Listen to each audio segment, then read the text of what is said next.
नमस्कार, मैं हूं आरिश अजहर आपके साथ। उपयोगी बजट में आपका स्वागत है। योगी सरकार ने अपना दूसरा बजट पेश कर दिया है। बता दें कि 2023-24 का ये बजट 6,90,242 करोड़ 43 लाख रुपए का है। ये बजट पिछले साल के बजट से करीब 75,000 करोड़ रुपए ज्यादा है। जहां इस बजट में सुरक्षा, स्वास्थ्य, रोजगार से जुड़ी ज्यादातर योजनाएं हैं, वहीं सरकार ने बजट में हर जिले में एक मेडिकल कॉलेज खोलने का भी ऐलान किया है। क्या कुछ काम आपको दिखाते हैं। समूहों के माध्यम से किया जा रहा है। स्वच्छ भारत मिशन ग्रामीण योजना के अंतर्गत वर्ष 2023-24 में 6,65,473 व्यक्तिगत शौचालय निर्माण तथा 330 विकास खंडों में प्लास्टिक मैनेजमेंट का लक्ष्य निर्धारित किया गया है। योजना हेतु 2288 करोड़ रुपए की व्यवस्था प्रस्तावित है।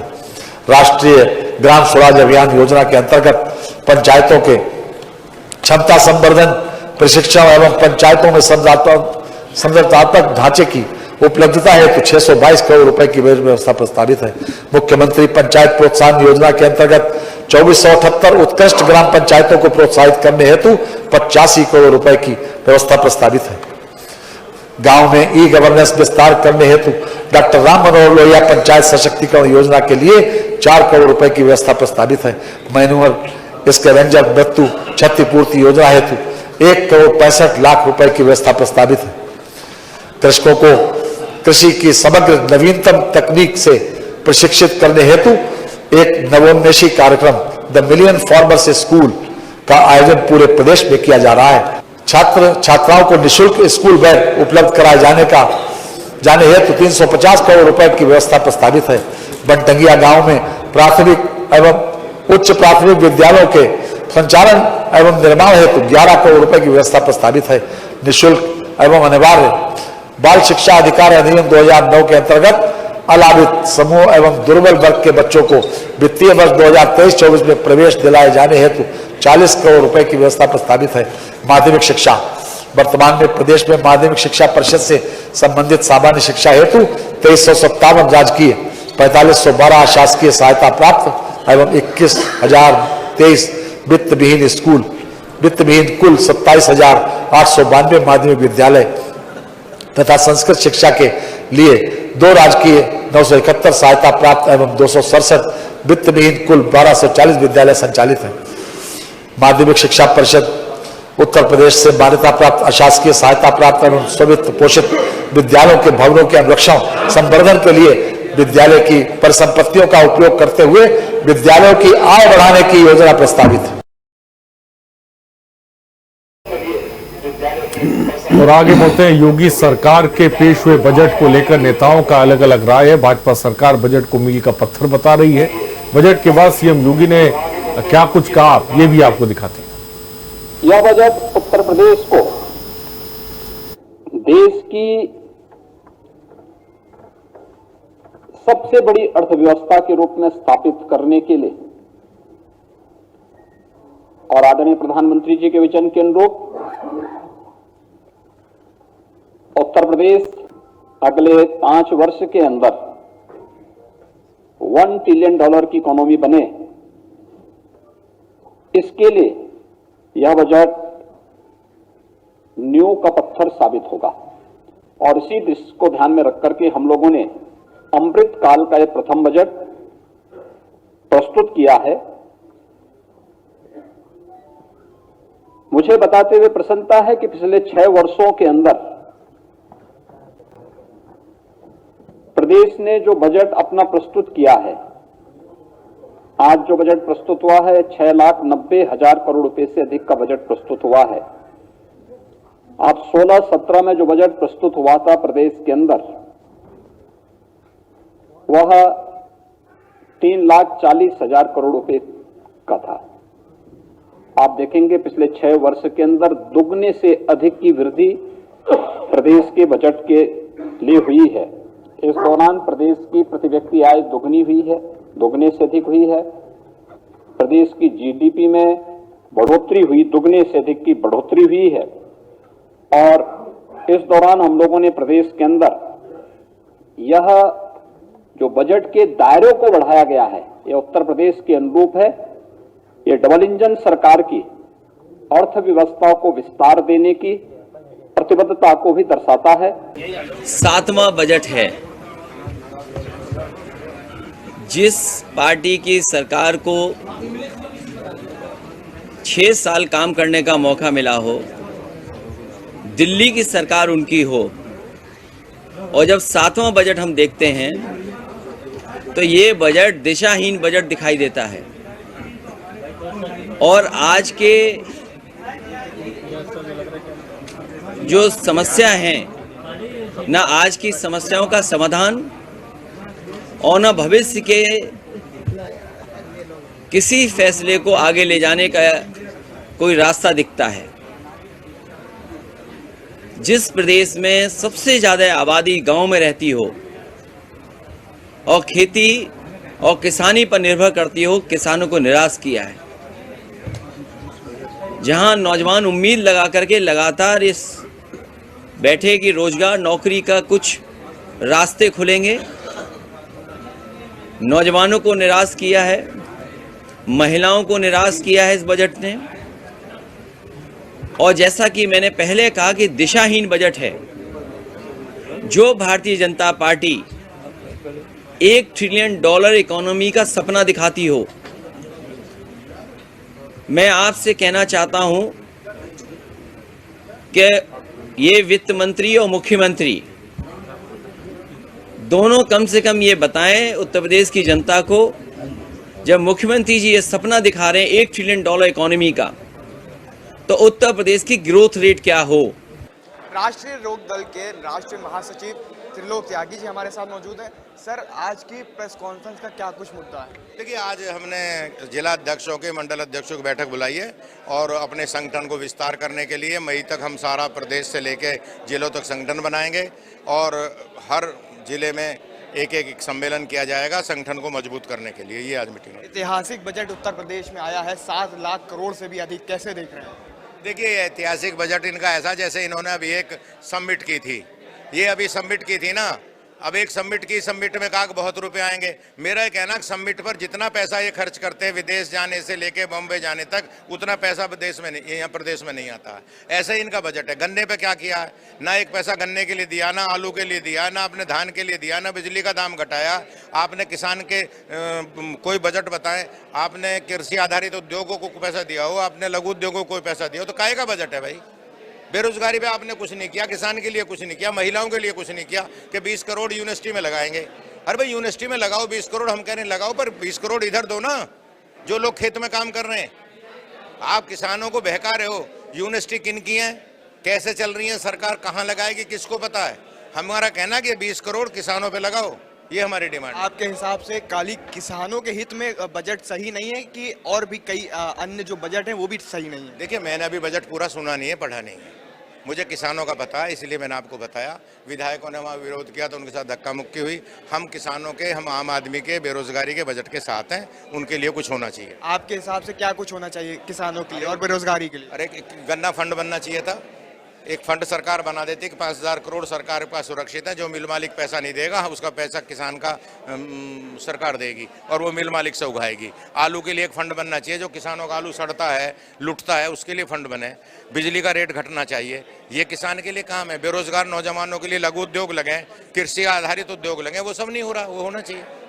ये हमारी डिमांड है। तो देखिए, ये हमारे साथ थे राष्ट्रीय लोक दल के राष्ट्रीय महासचिव, जिनका साफ तौर पर कहना था कि जो आज बजट पारित हुआ है, जो किसानों के हित में है, वो बिल्कुल ही गलत है। वीडियो जर्नलिस्ट सौरभ के साथ SN Rizvi, GMD news, Lucknow. आज का बजट ये दर्शाता है कि भाजपा सरकार के अंदर कोई भी मानवीय संवेदना नहीं, ना तो किसानों के लिए इस बजट में कुछ, न युवाओं के लिए, ना ही आम आदमी के लिए।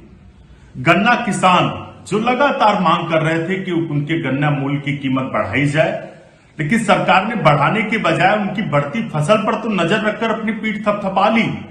35% कृषि लागत बढ़ने के बावजूद भी इस बजट में ऐसे कोई इंतजाम नहीं किए गए कि जिससे किसानों को राहत मिले। युवाओं को लेकर बड़ी बड़ी बातें मुख्यमंत्री जी और भाजपा के नेता मंचों से करते हैं, लेकिन 45 साल का सबसे बड़ा बेरोजगारी का दौर प्रदेश में गुजर रहा है और युवाओं के रोजगार के लिए कोई ठोस प्रबंध नहीं। सिर्फ प्रचार और झूठ के सहारे युवाओं को भ्रमित किया जा रहा है और रोजगार मांगने पर लाठी मिल रही। आम आदमी को लेकर, निवेशकों को लेकर 25,000 निवेशक आए, 19,000 मयू हुए, लेकिन इस बजट में यह दिखाता है कि उनके लिए कोई इंतजाम नहीं। तो आखिर निवेश कैसे होगा, ये प्रदेश समझना चाहता है। प्रदेश की कानून व्यवस्था को लेकर कोई इंतजाम नहीं, महिलाओं की सुरक्षा को लेकर कोई इंतजाम नहीं, कुछ भी नया नहीं। ये बजट सिर्फ और सिर्फ सफेद कागज पर लिखा हुआ सफेद स्याही का झूठ का पुलिंदा है। जिस तरीके के पिछले बजट साबित हुए, उसी तरीके से ये भी बजट साबित हुआ। तो एक तरफ साफ तौर पे आपने सुना कि मुख्यमंत्री योगी आदित्यनाथ इस बजट को उपयोगी बजट बता रहे हैं। वो तमाम जिसे कह सकते हैं लोगों के लिए ये उम्मीदों वाला बजट बता रहे हैं। वहीं समाजवादी पार्टी के नेता अखिलेश यादव इसे निराशावादी बजट बता रहे हैं। विपक्ष की अलग अपनी साफ तौर पे प्रतिक्रिया भी देखने को मिल रही है। इसी पर आज हम बात करेंगे। जो उम्मीदों लगाए बैठे थे लोग, क्या उन उम्मीदों पर ये बजट खरा उतरा है साफ तौर पे? क्योंकि कई मायनों में बजट खास हो जाता है। चुनाव भी आने वाले चुनाव जिसे कह सकते हैं नजदीक है, उससे मद्देनजर भी समझने की कोशिश करेंगे। फिलहाल गेस्ट हमसे जुड़ रहे हैं, उनसे आपका तारुफ सबसे पहले करा दे। डॉक्टर नितेंद्र भाई जी, समाजवादी पार्टी के प्रवक्ता हमारे साथ जुड़ गए हैं। बहुत बहुत स्वागत है आपका सर। सबसे पहले संजय कटियार जी, भाजपा प्रवक्ता है, हमारे साथ जुड़ गए। संजय जी बहुत बहुत स्वागत है। और प्रीति मिश्रा जी, अर्थशास्त्री, हमारे साथ जुड़ गए। प्रीति मिश्रा जी, आपका भी बहुत बहुत स्वागत है। सबसे पहले शुरुआत प्रीति जी से करते हैं। प्रीति जी, तमाम बातें कही जा रही थी, उम्मीदों वाला बजट जिक्र किया जा रहा था। क्या आपको लगता है मौजूदा बजट जिसका आकार बहुत बड़ा है, जिसे मेगा बजट कहा जा रहा है, जिसे ऐतिहासिक बजट कहा जा रहा है, क्या वो आपको लगता है कि उम्मीदों पर खरा उतरा है?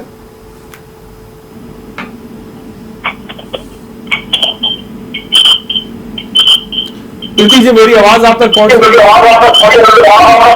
है? प्रीति जी, क्या मुझे सुन पा रही हैं आप? जी, मेरा सवाल अगर आप तक पहुंचा हो तो जवाब दें।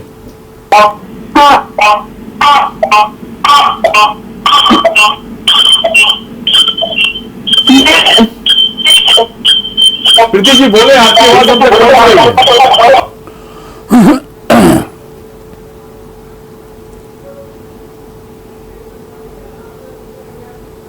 तो शायद मुझे लग रहा है कि प्रीति जी तक मेरी आवाज नहीं पहुंच पा रही। अब सीजे संजय कटियार जी की तरफ रुख करते हैं। क्या कहेंगे आप?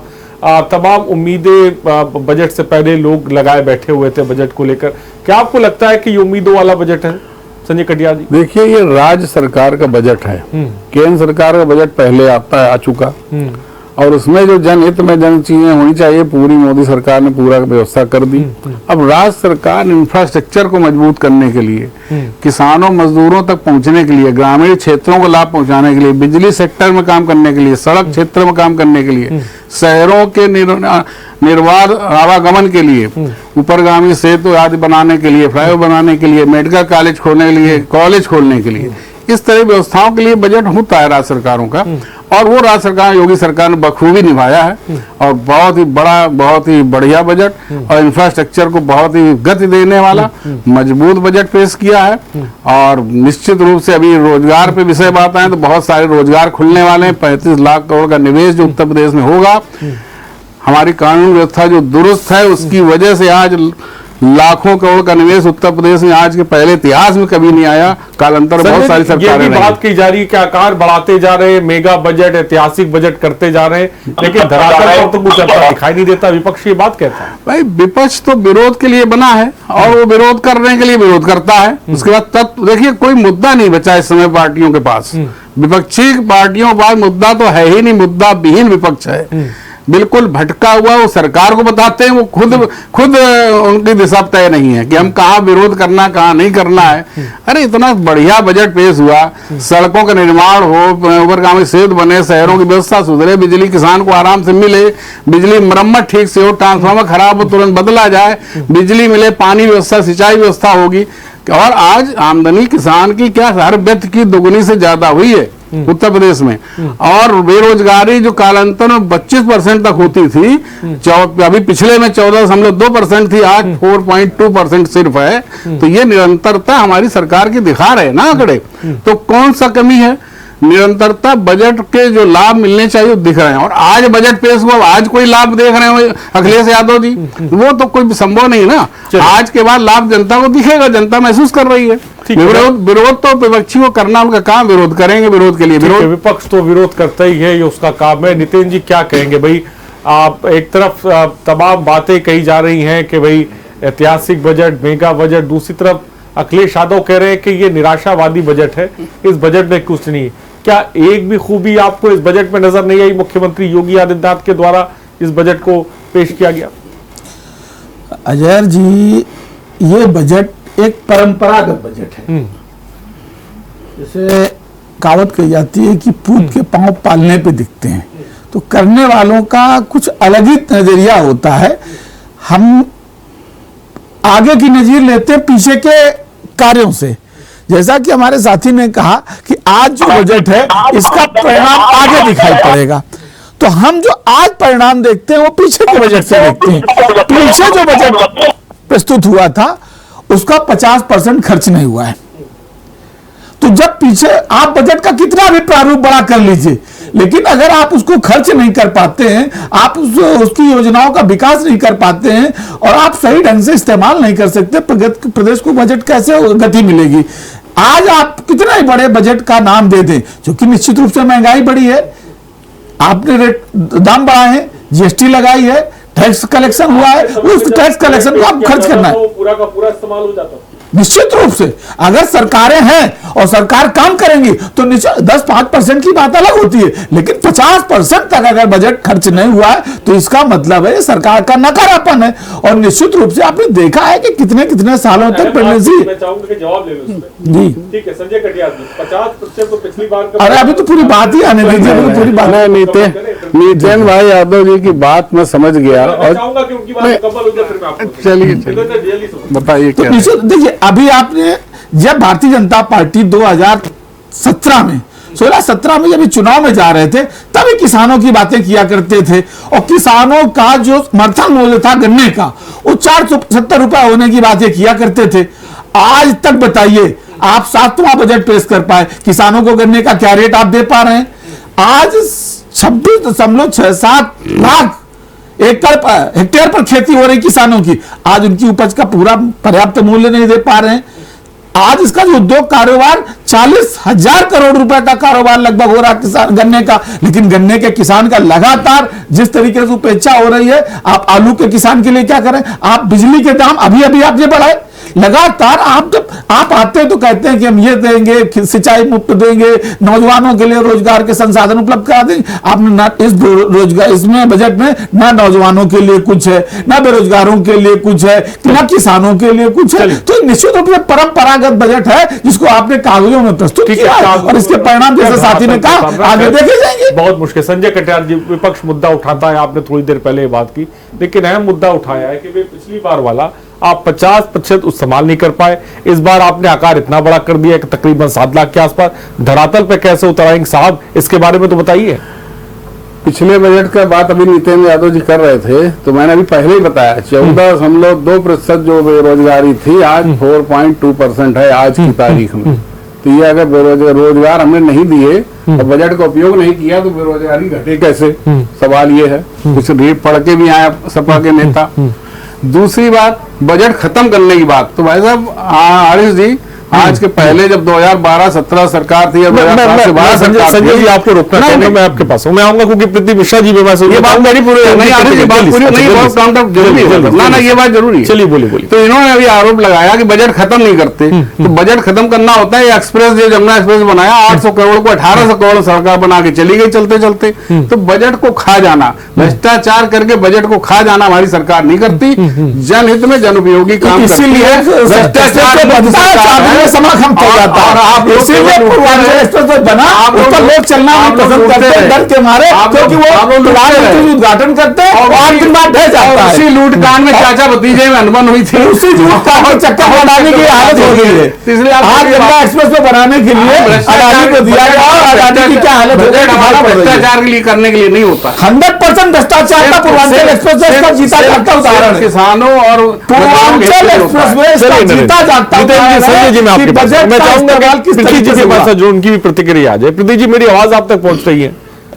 बजट को लेकर मैं आपकी भी पहली प्रतिक्रिया जानना चाहूंगा। मैडम, मेरी आवाज अगर आप तक पहुंची हो तो जवाब दें।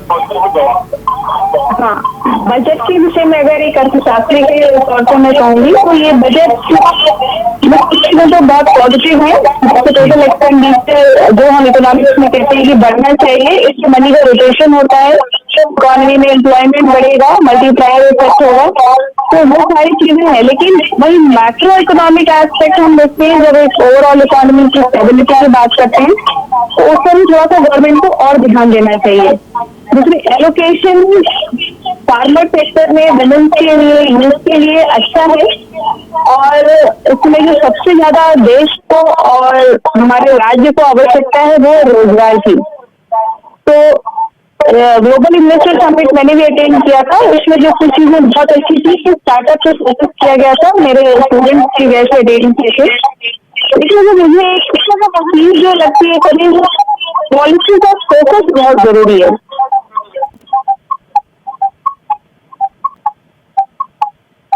हेलो, तो आज के बजट के आकार तो बढ़ा जा रहा है, मेगा बजट और ऐतिहासिक बजट कहा जा रहा है, लेकिन जैसा कि समाजवादी पार्टी प्रवक्ता हमारे साथ बैठे हैं वो ये जिक्र कर रहे हैं कि भाई इससे पहले का बजट ही 50% इस्तेमाल नहीं कर पाए, तो इस बजट को कैसे धरातल पर उतारेंगे, इसको लेकर क्या कहेंगे आप? नहीं, बजट का आकार तो बड़ा है, और किसी भी चीज को जब हम इकोनॉमिक अर्थशास्त्र की बात करते हैं तो बातों पे लाने में थोड़ा सा समय लगता है, उसको हम कहते हैं मोमेंटम इफेक्ट। तो वो आने में समय लगेगा, और अभी एक नई चीज जो गवर्नमेंट ने शुरू की थी, जीरो बेस्ड बजटिंग की है, तो इन सब चीजों का जो रिजल्ट है वो आने में तो समय लगेगा। एक अर्थशास्त्री के तौर पर तो मैं बस कहूंगी जैसे कुछ चीजों में एलोकेशन जो होना चाहिए संगठता वो और अच्छे से होना चाहिए। और किन चीजों में होना चाहिए एलोकेशन आपको लग रहा है? मैं चाहूंगा उसका जिक्र करिए। लेकिन यूथ पे थोड़ा सा और कैसे होना चाहिए, यूथ में जो पॉलिसी का जो पार्ट है, क्योंकि हमारे बहुत सारे स्टूडेंट्स हैं जो स्टार्टअप करना चाहते हैं, तो उनका ये कुछ ऐसी व्यवस्था सरकार को करनी चाहिए कि जो भी नीतियां हैं वो उन तक बहुत आसानी से पहुंचे। चैनलाइजेशन मैं इसको बोल रही हूँ, चैनलाइजेशन बहुत जरूरी है, और इस पर योगी जी ने भी एक बार बोला था कि नीतियां तो बहुत सारी है लेकिन बच्चों को या जो हमारा जो यूथ है वहां तक पहुंचना बहुत आवश्यक है। जैसे मेरे पास बहुत सारे छात्र आते हैं कि हमें स्टार्टअप करना है, तो हमें रिसोर्स कहाँ से मिलेंगे, फंड कहाँ से मिलेंगे। तो मुझे लगता है कि इस पर भी थोड़ा सा कुछ काम होना चाहिए कि नीतियां बन रही है, बहुत अच्छी अच्छी नीतियां हैं, startup India, stand up India, उससे हम लोग पार्ट भी हैं एक, लेकिन ये धरातल जो जैसे होते हैं उस पर थोड़ा काम करना बहुत जरूरी है। बहुत बड़ी बात प्रीति जी आपने कही, देश युवा है और इसमें कोई दो राय नहीं कि इस वक्त बहुत बड़ी तादाद में ऐसे युवा जो स्टार्टअप के बारे में सोच रहे हैं, उसके बारे में जानना चाहते हैं। संजय कटियार जी, ये जो बात कही कि स्टार्टअप को लेकर, मैं मानता हूं कि बहुत बड़ी तादाद में युवा स्टार्टअप करना चाहते हैं, कुछ बेहतर करने के लिए चाहते हैं, सिंगल विंडो सिस्टम वो चाहते हैं, लेकिन इस चीज पर कहीं ना कहीं जोर देते हुए साफ तौर पे मैं मानता हूं कि तमाम इसको लेकर कार्यक्रम भी शुरू किए गए हैं, लेकिन उसको धरातल तक पहुंचना, जैसा कि प्रीति जी जिक्र कर रही, शायद वो नजर नहीं आता। क्या कहेंगे? 25 करोड़ की आबादी का ये उत्तर प्रदेश है, इतनी आबादी से तो बड़े कम आबादी के देश बने हुए हैं दुनिया के अंदर, और हमारा पड़ोसी देश भी इतनी आबादी का है। वहां की आप अर्थव्यवस्था हालात आप लोग खुद ही दिखाते हैं क्या हालत हो गई। तो उससे ये लोग कल्पना करते हैं, जो लोग हैं हमारे साथ बैठे लोग हैं यानी लोग विपक्षी, अरे भाई हमारा जो भी बजट आया आज की तारीख में हम उस पर चर्चा कर रहे हैं, 40,000 नए रोजगार देने का लक्ष्य है, तो क्या कल मिल जाएगा?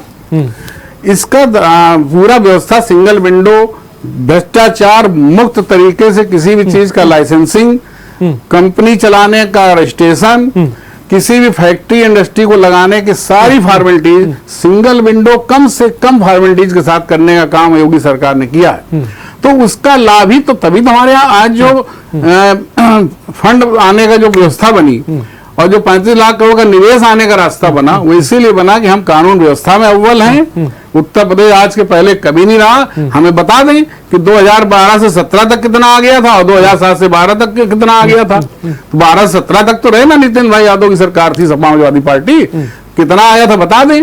तो आता क्या गुंडागर्दी, लूटपाट, वातावरण इतना गंदा था, पूरा लूटपाट का माहौल था, वसूली का माहौल था, रंगदारी वसूली जाती थी हर जगह, चाहे वो माइंस के क्षेत्र में हो, चाहे वो इंडस्ट्री लगाने के लिए हो, एक छोटा सा लाइसेंस लेना हो, लाखों रुपए दे आइए। तो अब ये सारी आज वो चीजें नहीं, बिल्कुल नहीं, भ्रष्टाचार मुक्त लाइसेंसिंग, भ्रष्टाचार मुक्त कागजी कम से कम पेपर वर्क किया जा रहा है। और ये हमारी आज योगी सरकार का एक सुशासन है जिसकी ताकत पर आज निवेश आ रहा 35 लाख करोड़ मामूली बात नहीं है। और उसके रिजल्ट हम लोग देखेंगे और जनता इसीलिए खुश है। और 12-17 में आए तब भी खुश थी, 22 में पुनः चुन के भेजा, सिर्फ हमारे कार्यों की वजह से भेजा। किसी को गला फाड़ने से, चिल्लाने से, झूठ बोलने से कुछ नहीं होने वाला। और इस समय विपक्षी केवल झूठ के आंकड़े लेके चलता है, विपक्षी पार्टी कोई भी हो। ठीक है, नितेंद्र जी क्या कहेंगे? देखिए, अभी हमारे साथी ने बहुत लंबी विस्तार से बात की बजट पर और लगातार झूठ झूठ झूठ कर सब, लेकिन ऐसा क्या जिसके जेहन में जो होता है निकलता वही है। अभी इन्होंने कहा बेरोजगारी दर की बात की, आंकड़े झूठ नहीं बोलते हैं। आप हवाला दे दीजिए। दिसंबर 2022 कौन सच बोल रहा है? दिसंबर 2022 हम आज की बात कर रहे हैं। अभी मैंने आप झूठ बनाए, आप झूठ बोलने जा रहे हो, आप झूठ बोलने जा रहे हो, मैं समझ गया ना नितिन भाई। ये फरवार क्यों? आज का बताइए। मैं बता रहा हूँ 14.2 करोड़ में बता चुका हूँ, 14.2% थी बेरोजगारी, आज 4। इसको अतिक्रमण कहते हैं, सत्ता का अतिक्रमण। अभी आज हम फरवरी 23 में बैठे हैं और आंकड़े रोज नहीं आते, आंकड़े त्रैमासिक आंकड़े आते हैं। अभी 23 का कोई आंकड़ा नहीं आया है। मार्केट में मौजूदा आंकड़ा 2022 का दिसंबर का है और 2022 दिसंबर में 8.3% का ये बेरोजगारी दर का आंकड़ा है। और आदरणीय अखिलेश यादव जी की सरकार जो 12 से लेकर 17 चली, 17 की फरवरी में जिस समय मार्च में सरकार छोड़ा है और योगी जी सत्तासीन हुए, उस दिन 2.4% बेरोजगारी दर थी। ये है सच्चाई। और लेकिन भारतीय जनता पार्टी पता नहीं, कहते पढ़ लिख के आया करिए। अरे आप पढ़ लिख के आइए, नाले तो आइए, साथ में गूगल सर्च कर लिया करिए। आजकल तुरंत आपको देता है, आपको खुदा होगा। गूगल खुदा है क्या? क्या सरकारी व्यवस्था है? सर्च इंजन भारत सरकार है क्या? भारत सरकार के आंकड़े होते हैं। इसको कहते हैं जाहिलियत। अरे बिल्कुल जाहिलियत, इसको कहते हैं जाहिलियत। आपको कुछ नहीं आता, इसीलिए गूगल भारत सरकार के आंकड़े कहाँ मिलते हैं? भारत सरकार के गूगल कर लो, सरकारी आंकड़ा बताओ ना। आज सरकार के आंकड़े बताओ। आज सदन के अंदर सदन बोलती है, सदन बोलता है, सदन झूठ बोल रहा है, सदन झूठ बोल रहा है, सदन वाह भाई वाह। सरकार के आंकड़े उसके जवाब दिए जाते हैं, इसको कहते हैं जाहिलनेस। ठीक है, जवाब ले आंकड़े दिखाए जाते हैं। इसको मैं कह रहा हूँ ना कि आप बताइए ना, 3% जो बेरोजगारी दर है उसको आप कहाँ 2% बता रहे हैं? इससे ज्यादा सरासर झूठ क्या हो सकता है? आप आंकड़ों को कितना बेरोजगारी दर को जो बात कही जा रही है, उसी बात को आगे बढ़ाने पर, क्योंकि बहुत बड़ा विषय है, बहुत बड़ा। नितिन जी की बात को मैं आगे बढ़ा दूं। नितिन जी, संजय कटियार जी, नितिन जी बेरोजगारी दर का आंकड़ा बता रहे हैं और खासकर एक बहुत बड़ी, जिसे कह सकते हैं समस्या भी है, बहुत बड़ी तादाद में देश के युवा जो है, वो प्रदेश के युवा जो बेरोजगार भी हैं, उम्मीद लगा के बैठे हैं।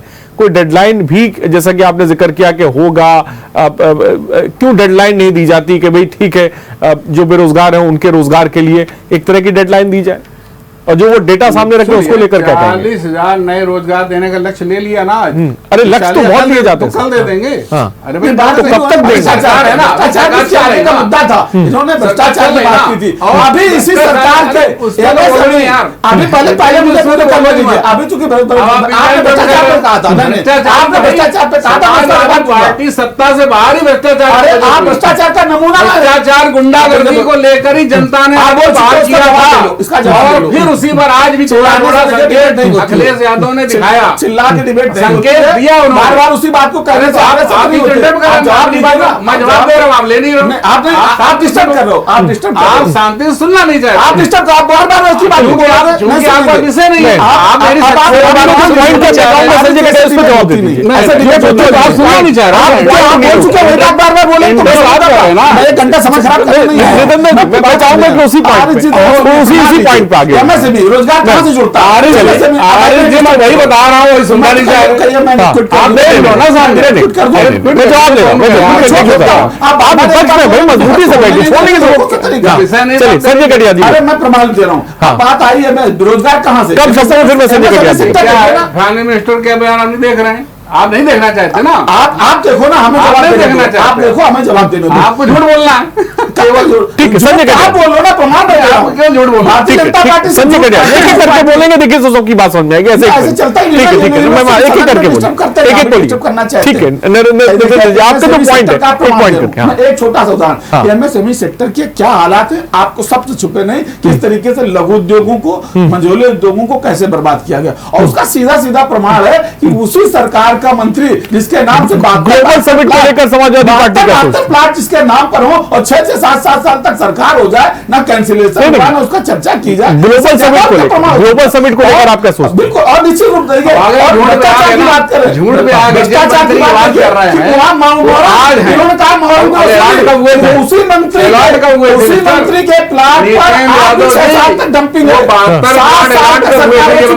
7 साल तक वो सरकार किए थे और कब हुए सरकार थी, ये बताइए। प्लाटों पर आज भी इन सवालों का जवाब ले लेते हैं। संजय जी बहुत अहम सवाल जो है नितेंद्र जी ने साफ तौर पर उठाया, मैं चाहूंगा संजय कटियार जवाब तो बात नितेंद्र जी ने उठाए सवाल को लेकर, उसके जवाब। उन्होंने कहा कि मंत्री के भूखंड, मैं इनसे पूछता हूँ क्या इतने बड़े झूठे हैं कि किस समय वो अलॉट किए गए थे 72 भूखंड, जरा बताएंगे आप? बहुत आंकड़े की बात करते हैं। 7 साल से आप क्या, अरे 7 साल बाद हुआ क्या? 7 साल से पैसा जमा होता है, 7 साल में पैसा नहीं जमा किया आपने, कैंसिल कर दिया। जब तक चीजें सामने आएगी, किसी को होता है, कोई सामने आएगी होगा ना, 7 साल तक, अरे जब सामने आएगी ना तो होगा ना, जमा होना चाहिए। आपकी तकलीफ है, नहीं जमा हुआ तो 7 साल तक आपकी समस्या ही है, आपकी समस्या है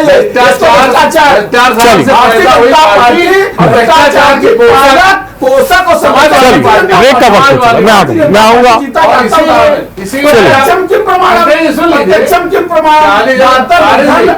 रोजगार इनको नहीं दिख रहे, महिला चलिए इस पर भी सवाल लेंगे, ग्लोबल समिट को लेकर भी नितिन जी सवाल लेंगे। ब्रेक का वक्त हो चला, मैं आऊंगा ब्रेक का वक्त हो चला और प्रदीप जी के पास भी जाऊंगा। फिलहाल रुकते हैं एक छोटे से ब्रेक के लिए, चर्चा जारी रहेगी, बने रहिए हमारे साथ। तो ब्रेक के बाद आपका स्वागत है। उपयोगी बजट एक तरफ कहा जा रहा सरकार की तरफ से, दूसरी तरफ विपक्ष इस बजट को निराशावादी बजट बता रहा है। तमाम तरीके के सवाल भी साफ तौर पर उठाए जा रहे हैं। इस बीच हमारे साथ पैनलिस्ट भी बैठे हुए जिस पर आज हम चर्चा भी कर रहे हैं। सीधे रुक करते हैं, प्रीति जी भी हमारे साथ, अर्थशास्त्री जुड़ी हुई है। प्रीति जी, आधी आबादी बहुत जिक्र किया जाता है, खासकर महिलाओं की बात करें, महिलाओं के लिए इस बजट में आपको क्या कुछ खास नजर आता है, इसके बारे में क्या कहेंगी? प्रीति जी, क्या मेरी आवाज आप तक पहुंच रही है?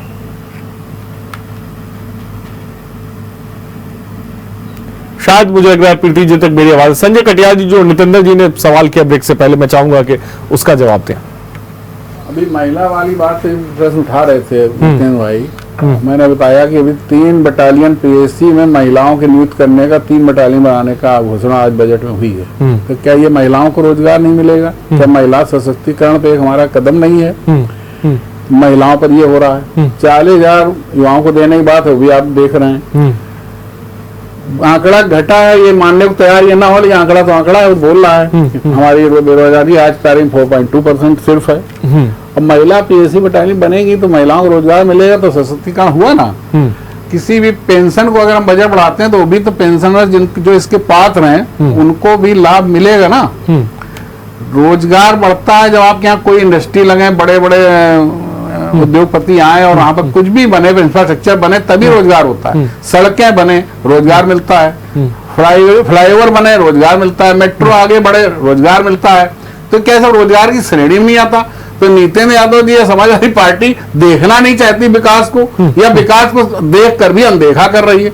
विकास पर ही राजनीति आजकल हो रही है आरिश जी, और सिर्फ विकास परक राजनीति भारतीय जनता पार्टी करती है और जन सेवा की राजनीति, सत्ता की राजनीति में उनको मुद्दा बना के खेलते हैं। केवल ये आंकड़ेबाजी, वो फर्जी बातें करने की बात करेंगे, इन्हें दिखता नहीं विकास, और विकास की राजनीति का ही हम लोगों ने बना कर दिया है। अब ये विकास में कुछ है ही नहीं, कुछ किया हो तो बताएं। चलिए मैं आता हूँ आपके पास, और इनकी समस्या। ठीक है, प्रीति जी हमारे साथ जो, प्रीति जी आधी आबादी का जिक्र कर रहे हैं, क्या लगता है उनके लिए क्या कुछ खास है इस बजट में, बताएं। प्रीति जी, मेरी आवाज आप तक पहुंच रही है? जी, क्या कहेंगी आधी आबादी महिलाओं के बारे में, क्या कुछ खास है इस बजट में, आपको क्या लगता है? हेलो, हाँ प्रीति जी बोले। वॉइस नहीं क्लियर आ रही है मुझे। हेलो मेरा सवाल आप तक पहुंच रहा है? Hello hello. हाँ, मेरा सवाल आप तक पहुंच रहा है? प्रीति जी, क्या मुझे सुन पा रही हैं आप? शायद मुझे लग रहा है कि उन तक आवाज नहीं पहुंच पाई। नितिन जी जवाब दें। देखिए, हमारे साथी ने बहुत विस्तार से विकास के लिए बहुत जोर दे रहे हैं, बड़े विकासवादी लोग हैं।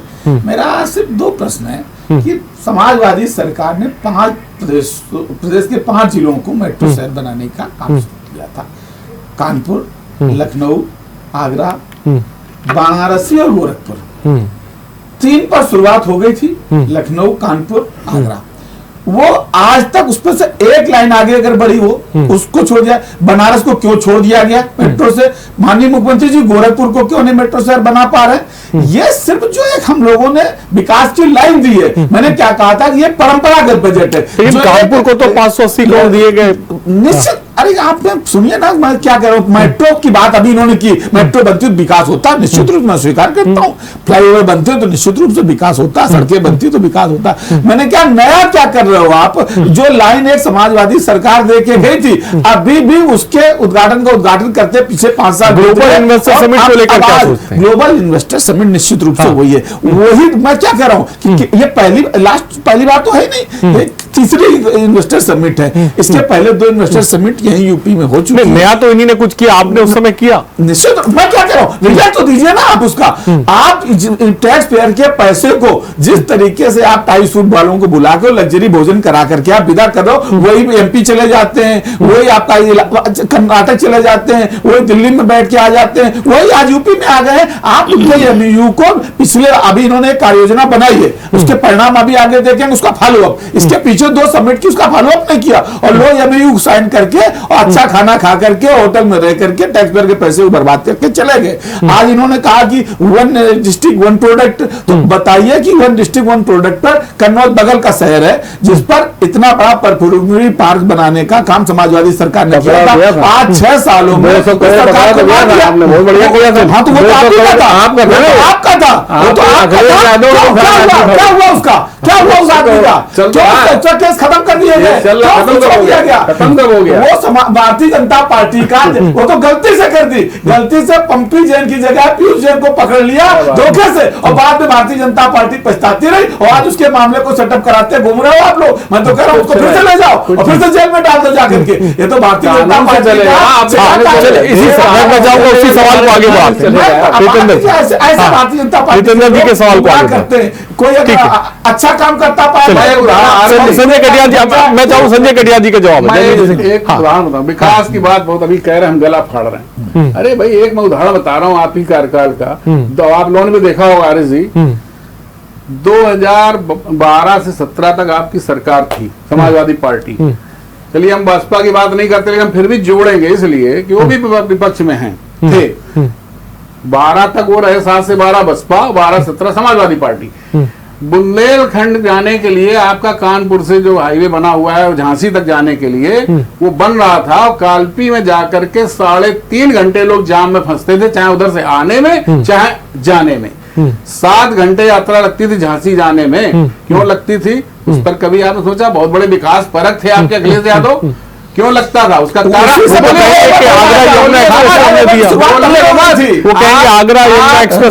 आप उस मस्जिद को वहां से हटा नहीं पाए, छू नहीं पाए कि आपकी तुष्टीकरण की राजनीति की वजह से। और जब योगी सरकार आई, आज वहां पर फ्लाईओवर बन गया, आज वही झांसी का रास्ता सिर्फ 4 घंटे में पूरा तय करते हैं, 1.5 घंटे में उड़ाई पहुंचते हैं।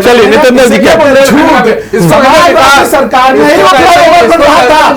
ज्यादा कंप्लीट हो चुका था, नहीं रहा था, बन ही नहीं रहा था, ज्यादा कंप्लीट हो गया था, मर रही थी वहां जाके, कंप्लीट हो गया था। वहां जाने में डरते थे लोग, जाते ही फंस जाते थे, जमुनापुर पार करते ही, अरे जाते ही फंस जाते थे।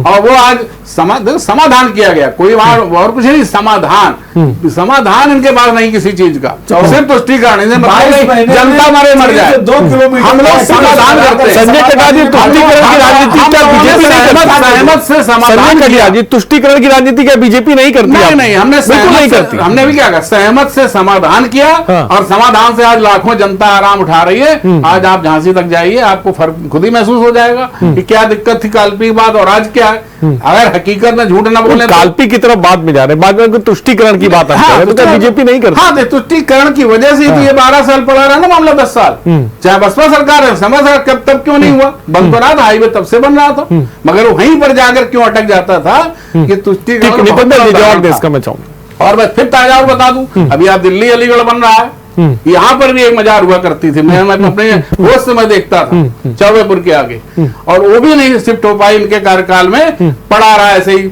विकास रुका हुआ था। मगर मोदी योगी सरकार आई, तेजी बढ़ी, जिनको दिखता नहीं है उसको भी सहमत से, प्यार मोहम्मद सहमत के साथ उसको शिफ्ट कर दिया गया। कोई दंगा कोई बवाल हुआ? जितेंद्र जी बताइए, अभी कहीं विकास रुका हुआ है, संजय कटियार विकास तो रोकते थे। चलिए ठीक है सर, नितिन जी। देखिए, समाजवादी पार्टी ने तो विकास के जो उदाहरण प्रस्तुत किए हैं उसका रिकॉर्ड तो कभी एक ही है भाई, संजय जी सुन लेते या तो मैं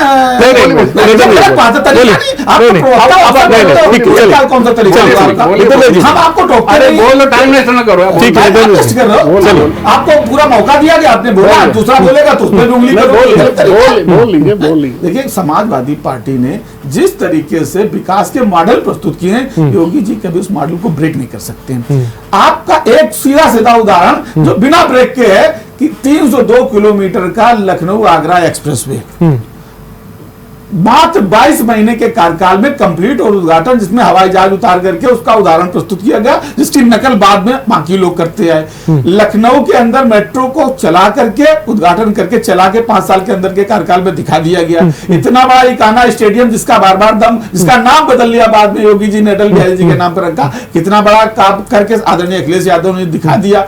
आप ऐसा रिकॉर्ड है प्रदेश में बेरोजगारी की स्थिति। मैंने दिया कि फरवरी में जिस समय 17 में समाजवादी पार्टी ने सरकार छोड़ी है, उस समय 2.4 थी, जो आज तक भारतीय जनता पार्टी 7 साल में दोबारा उस आंकड़े को छू नहीं पाई।